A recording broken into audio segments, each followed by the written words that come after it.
기영도 선생님의 질투는 나의 힘입니다. 기영도 입속의 검은 입이라는 작품이 있어요. 굉장히 유명한 작품이고요. 그 작품도 함께 나올 확률이 높죠.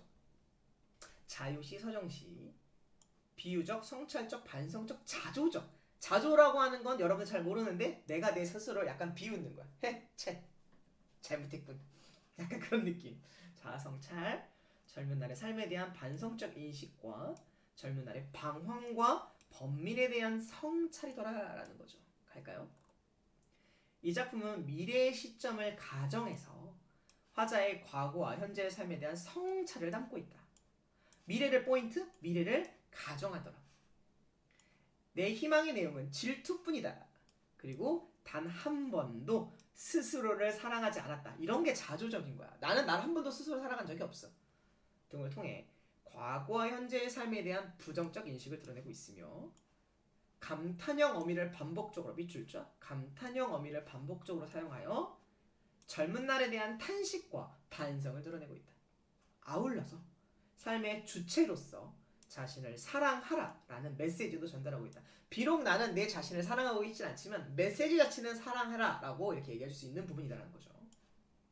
젊은 날에 느꼈던 반성과 성찰, 현재를 기록한 메모를 보게 될 미래의 나. 아, 이런 거. 내가 미래에 나한테 편지 쓰는 거야. 어떤 느낌인지 알지?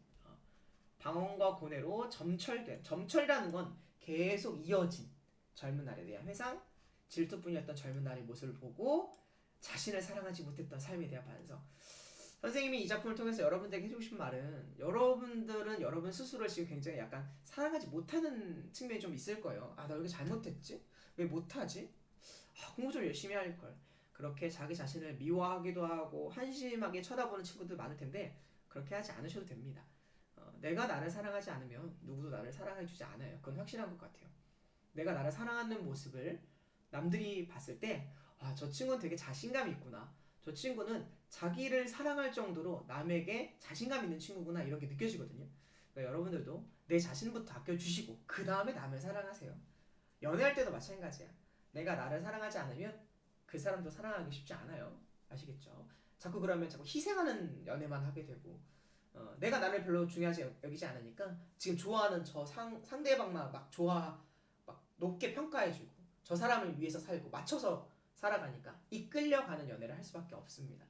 그러면은 항상 비극이 시작되죠. 아프죠. 그러니까 자꾸 기대를 하게 되고 조금만 잘못해도 더 상처받고 그러니까 여러분 스스로부터 사랑해 주셨으면 좋겠습니다. 아시겠죠? 그래서 나 이 얘기 갑자기 왜 하는 거야? 오케이. 고백 아니고요. 과거 회상 아니고요. 이렇게 넘어갈게요. 기영도 질투는 나의 힘이다. 아주 오랜 세월이 흐른 뒤에야. 자, 미래 시제라고 얘기했죠.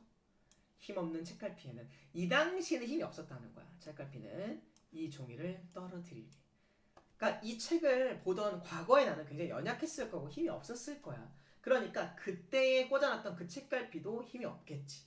그리고 이 종이 화자의 젊은 날의 고백과 방황의 기록이 담긴 종이가 툭 떨어질 거다라는 거죠. 미래 시제, 이게 미래 시점을 나타나겠죠. 그때 내 마음은 너무나도 많은 공장을 세웠으니 이때 공장이라고 하는 거는 뭔가 일을 하기 위해서 고군분투했던 생산을 하기 위해서 만들어냈던 그런 곳이었겠죠. 그러니까 여러분들이 열심히 산 모든 흔적들을 공장이라고 볼 수 있을 것 같고요. 지금 공부하고 있는 이 시점도 그냥 공장을 세우고 있다라고 보시면 될 것 같고 어리석게도 그토록 기록할 것이 참 많았구나. 아픔 그리고 힘듦이 많았구나. 구름 밑을 천천히 쏘다니는 강아지처럼 개처럼 지출줄도 모르고 공중에서 머뭇거렸구나. 의미 없이 허황되게 살아온 내 젊은 날이, 그치? 지출줄도 모르고 공중에서라는 거는 뭐냐면 열정은 있었지만 행동하지 못했다. 그러니까 약간 허무하게도 너무 에너지만 쏟았구나. 실질적으로 뭔가 알맹이가 많이 부족했던 나였구나라고 하는 것을 회상하고 있는 거죠. 나 그래서 가진 것은 탄식밖에 없어가지고 저녁거리마다 물끄러미 청춘을 세워두고 저녁마다 청춘을 세워뒀다는 얘기는 뭐냐면 집에 와서 나 어떻게 살아가야 되지? 앞으로 뭐 해먹고 살지? 야, 내 이 젊은 날 어떻게 하면 좋을까? 이런 생각을 하면서 살아온 날들을 신기하게 세어보았으니 젊은 시절 자신의 뜻과 이상대로 살지 못했음을 반성하고 있는 거죠. 그 누구도 나를 두려워하지 않았으니. 와, 밑줄 쫙. 그 누구도 나를 두려워하지 않았다. 그 표현이 너무 눈물 나지 않니 얘들아? 근데 남이 나를 두려워하지 않는다는 건 뭐냐면 내가 그들이 그만큼 영향력이 없었다는 걸 뜻해요. 알겠죠? 그래서 나는 대신 남을 두려워하고 남을 두려워했겠지. 그래서 내 희망의 내용은 오직 질투뿐이었구나. 화자가 젊은 날에 품었던 꿈과 열정은 결국 질투에 불과했다라는 거죠. 그렇죠? 생각할 거리 많은 그런 시네요. 그래서 나는 우선 여기에 짧은 글을 남겨둔다. 그러니까 이런 감정이 드니까 내가 글을 남겨두는 거예요. 현재의 기록.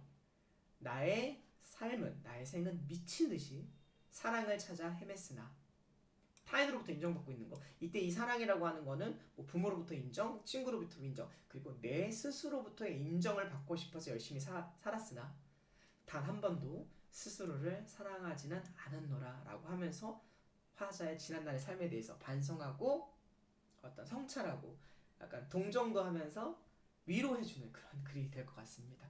알겠죠? 그러니까 우리 20대 혹은 10대 후반에 기영도 시인을 사랑하지 않을 수가 없어. 우리들의 마음을 진짜 철저하게 진짜 너무 막 속속들이 파고들어서 글을 쓴 것 같습니다. 저도 고등학교 때 기영도의 시인을 한 시집 한 3-4번은 봤던 것 같습니다. 여러분들도 기회가 되신다면 한 편씩 보면서 위로받으시면 좋겠습니다. 알겠죠? 감탄형 어미, 그죠? 안았노라 이런 거죠. 그죠? 안았구나 같은 거를 뜻하고요. 먼 미래의 시점을 상정하여 시상을 전개하고 있고 화자는 자신의 젊은 날에 오로지 남에 대한 질투 혹은 내 자신에 대한 질투뿐이었다라고 고백한다라고 말씀드릴 수 있습니다. 알겠죠? 자, 저는 다음 작품으로 넘어갈게요.